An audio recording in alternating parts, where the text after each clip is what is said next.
Today we make nettle soup. Nettle, stinging nettle, has so many benefits, and all of these will come through in your dinner, your soup. Anemia, edema, diabetes, allergies, congestion. Nettle helps with these things. It's wonderful. And as you'll see with a lot of our nettle recipes, we use a lot of nettle. And because we use so much nettle, I think it's important to mention a contraindication of nettle. That is a circumstance in which you probably need to back off the nettle. In James Duke's Handbook of Medicinal Herbs, he suggests not using nettle if you have edema that's related to a cardiac problem or to some sort of kidney problem.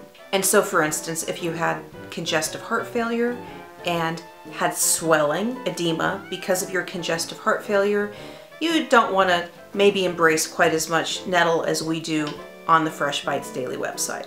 But otherwise, guys, we load the soup with nettle. And our soup is very simple. It's a combination of bone broth, chopped onions, garlic, oil, and a lot of nettle. So the basic process is we make our bone broth in advance and set that aside. We warm it up as we're preparing the rest of the soup. We saute garlic and the chopped onions until they're, basically caramelized, and be careful not to let that garlic burn.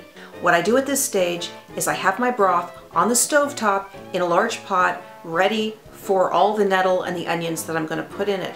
Because what I do at this stage is I have the cooked onions and garlic, I add them to the broth, and then I add my nettle leaf. The nettle leaf will very quickly blanch. And that's all you need. You don't have to cook it for an hour or something. Throw it in for a few minutes, swish it around, and then I strain all that out and into a food processor because I like to puree my soup. You don't have to puree it. You can just have your nettle leaves in there whole. I like to puree mine, so at this stage I put it in a food processor, I puree it. You could use an immersion blender. You can use any device that's gonna work. Just a regular blender. I typically will scoop my leaves and my garlic out of that broth and put it into the food processor and puree it, and then add it all back to the soup pot. And so that's it. I make it in large batches and I freeze it. I keep it all spring and into the summer with my frozen stash of nettle soup. Do what works for you, given your tools. Find more nettle information, nettle for allergies, how to harvest nettle on the Fresh Bites Daily website. You'll find lots of other stuff about herbs and spices as well.